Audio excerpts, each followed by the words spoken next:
क्या वजन ज़्यादा होना आईवीएफ की सक्सेस में बाधा पैदा कर सकता है? क्या मोटापा एक कारण हो सकता है आईवीएफ फेल होने का? क्या बढ़ते हुए वजन के साथ एग और एम्ब्रियो की क्वालिटी कम होती है? क्या बढ़ते हुए वजन के साथ मिसकैरेज का चांस बढ़ जाता है? आज इस वीडियो में हम इन्हीं सब विषयों पर चर्चा करेंगे और मैं आपसे डिस्कस करूंगी वो मुख्य शोध जिससे हमें पता चलता है कि मोटापे का फर्टिलिटी, आईवीएफ सक्सेस और मिसकैरेज के चांस पर क्या असर पड़ता है। मोटापा या ज़्यादा वजन अब हमारे समाज में बढ़ता जा रहा है। सबसे पहले ज़रूरी है कि हम किसे मोटापा कहते हैं, यानी कि हाइट और वेट की जो तुलना है उसको किस प्रकार से हम एक फिगर में कन्वर्ट करते हैं जिससे पेशेंट एक्यूरेटली असेस कर सकता है कि उसका वजन अनुपात में है कि नहीं। ये जो इंडेक्स होता है ये होता है body mass index. Body mass index और कुछ नहीं है, आपका जो वजन है उसको जब हम आपकी हाइट के स्क्वायर से डिवाइड करते हैं उसे बॉडी मास इंडेक्स कहते हैं। बॉडी मास इंडेक्स यदि 23 से 25 के बीच में है वो नॉर्मल माना जाता है। 25 से 29 के बीच में बॉडी मास इंडेक्स जो है वो ओवरवेट कैटेगरी में आता है। 30 से ऊपर जब बॉडी मास इंडेक्स है तो ये ओबीस कैटेगरी में चला जाता है। 40 से ऊपर बॉडी मास इंडेक्स जिनका है उसे हम सुपर ओबीस कहते हैं। करीब 10 वर्ष पहले एक डेनमार्क की स्टडी पब्लिश हुई थी जिसमें उन्होंने 12,000 से अधिक दंपतियों के फ्रेश आईवीएफ साइकिल का डेटा एनालाइज किया और इसे उन्होंने महिला के बॉडी मास इंडेक्स के तुलना में प्रकाशित किया।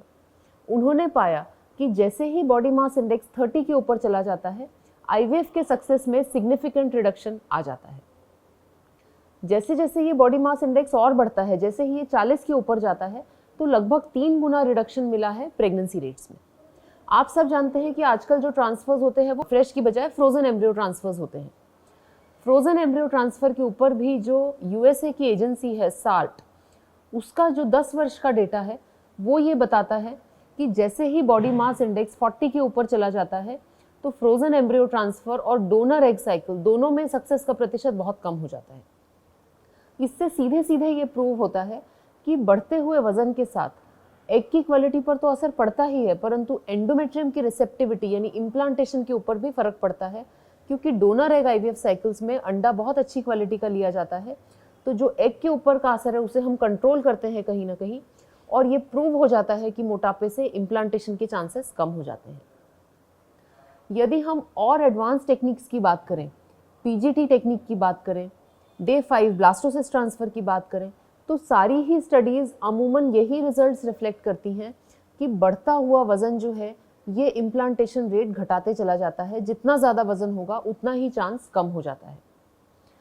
हम सब चाहते हैं कि हमारा जो आईवीएफ का रिजल्ट हो वो केवल एक पॉजिटिव प्रेगनेंसी टेस्ट या सोनोग्राफी ना हो, हमारे हाथ में हमें स्वस्थ शिशु मिले, यानी कि मिसकैरेज जैसी कोई समस्या नहीं हो। परंतु बढ़ते हुए वजन के साथ, मोटापे के साथ मिसकैरेज का चांस जो है वो बढ़ता चला जाता है। ओबीस लोगों में, यानी 30 से ऊपर जिनका बॉडी मास इंडेक्स है, उनमें मिसकैरेज का रिस्क लगभग 3 गुना ज़्यादा है बजाय उसके जिसका कि नॉर्मल बॉडी मास इंडेक्स है। बहुत इंपॉर्टेंट है, ये एक फैक्टर है जो पूर्णतः या काफ़ी हद तक हमारे खुद के हाथ में है।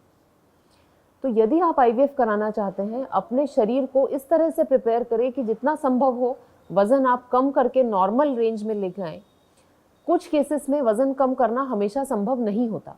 उसका कारण ये है कि कभी कभी एएमएच का स्तर कम हो रहा होता है, कभी कभी कपल के पास समय कम होता है, एंडोमेट्रियोसिस जैसी बीमारी है, या स्पर्म काउंट लगातार कम हो रहा है, तो उस केस में हमेशा रुकना संभव नहीं होता। परंतु कोशिश ये करें कि कम से कम आपका जितना वज़न है उसके 10% वज़न कम करें, 2 से 3 महीने तक उस वज़न पे मेंटेन रहें और उसके बाद आईवीएफ साइकिल लेना शुरू करें। कुछ लोगों का बॉडी स्ट्रक्चर ही इस तरह से रहता है कि वो शुरू से ही हैवी रहते हैं, वो कितनी भी कोशिश कर लें उनका वज़न कम नहीं हो पाता। ऐसी स्थिति में मैं उन्हें एडवाइस करती हूँ कि केवल बॉडी मास इंडेक्स पे नहीं जाइए। बॉडी कॉम्पोजिशन एक बहुत इंपॉर्टेंट पैरामीटर होता है जिसमें हमें हमारे शरीर का जो फैट और मसल का प्रतिशत है वो अलग अलग पता चलता है। भले ही आपका वेट कम नहीं हो, परंतु यदि आप विसरल फैट यानी पेट के ऊपर जो चर्बी है उसे आप कम कर सकें, फैट का प्रतिशत कम कर सकें और एक हेल्दी लाइफस्टाइल जिसमें कि एक्सरसाइज और डाइट का समावेश है उस पर आप आ सकें, उस पर आप 1 से 2 महीने मिनिमम रहें और उसके बाद आपका आईवीएफ साइकिल लें, तो मोटापे से होने वाले जो प्रेगनेंसी रेट का रिडक्शन है उसमें हम काफ़ी हद तक इसमें कमी ला सकते हैं। आशा करती हूँ कि ये जानकारी आप सबके लिए उपयोगी सिद्ध होगी।